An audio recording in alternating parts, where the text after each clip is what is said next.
What I say to you now, as your Queen and as a grandmother, I say from my heart. First, I want to pay tribute to Diana myself. She was an exceptional and gifted human being. In good times and bad, she never lost her capacity to smile and laugh, nor to inspire others with her warmth and kindness. I admired and respected her for her energy and commitment to others, and especially for her devotion to her two boys. I, for one, believe there are lessons to be drawn from her life and from the extraordinary and moving reaction to her death. I share in your determination to cherish her memory.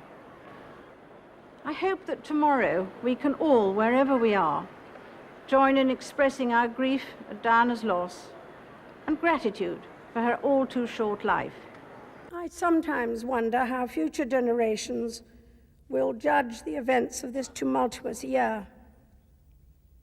I dare say that history will take a slightly more moderate view than that of some contemporary commentators.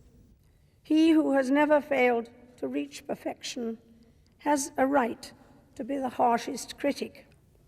No institution, city, monarchy, whatever, should expect to be free from the scrutiny of those who give it their loyalty and support, not to mention those who don't.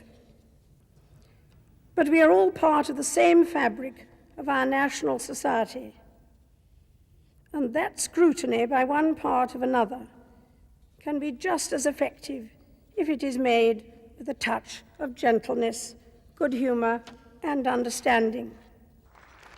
My memories of South Africa are part of me, and I have wanted to return to this magnificent country. That wish has never deserted me through a half-century during which you have seen turmoil and tragedy. Now, though, you have become one nation whose spirit of reconciliation is a shining example to the world. The friendship which links us to our great ally, the United States of America, is a powerful element in the defense of peace. Throughout the coming session, my government will continue to give resolute support to the work of the United Nations.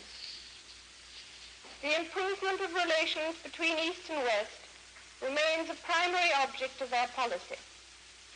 In particular, they will go on working for the success of the Geneva Conference on the discontinuance of nuclear weapons tests. Prince Philip and I recall our visit to Ireland with the greatest pleasure. We were received warmly wherever we went.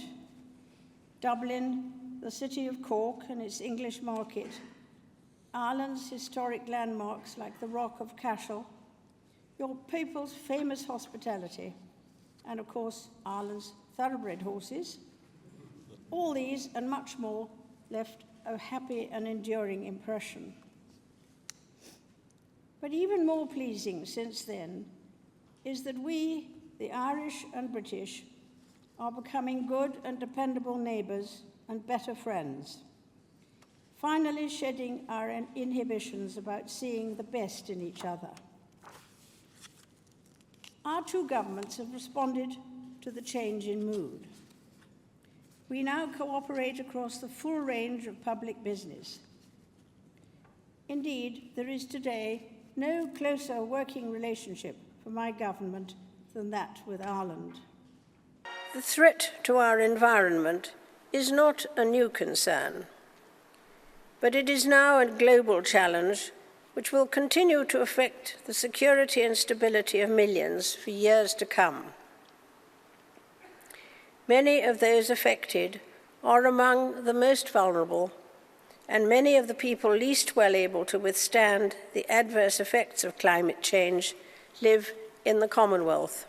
I'm delighted to welcome you all to the 26th United Nations Climate Change Conference.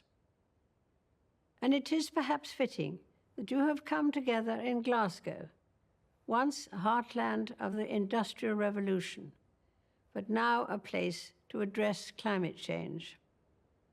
This is a duty I'm especially happy to discharge, as the impact of the environment on human progress was a subject close to the heart of my dear late husband, Prince Philip, the Duke of Edinburgh. I remember well that in 1969, he told an academic gathering, "If the world pollution situation is not critical at the moment, it is as certain as anything can be that the situation will become increasingly intolerable within a very short time. If we fail to cope with this challenge, all the other problems will pale into insignificance." It is a source of great pride to me that the leading role my husband played in encouraging people to protect our fragile planet lives on through the work of our eldest son, Charles, and his eldest son, William. I could not be more proud of them.